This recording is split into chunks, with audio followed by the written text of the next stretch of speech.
So yun ang proper handling talaga. Lalo't beginner, mas magandang diyan ka muna masanay. Pwede naman 10-2. Okay? Medyo matas ng konti. Pero 9-3 kasi ang mas maganda eh. So sa manibela ng isang sasakyan, pag nag full turn ka sa kaliwa, kailangan nakatigil yung pag-ikot. Sige, subukan mong mag full sa kaliwa. Yan. Pag tumigil siya, naka full turn na yan. Kumbaga nakalock na siya. Yan. Tapos dito naman sa right. Okay, full. Pa, hanggang sa tumigil. Yan. Okay. So ngayon, di ba naka full turn ka na? Yung front wheel natin, nandito siya sa bandang kanan. Kaya pag pinaabante mo to, pupunta tayo ng kanan. So dapat alam mo siyang ipantay. Okay? O, yung space na malaki, 2 beses ilalagay sa ibabaw ng dashboard. Sige nga.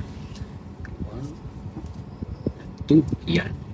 O, ganun lang siya. Kasi mamaya, pag liko natin, may mga times na i-full turn natin at ibabalik mo ng ilan? 2.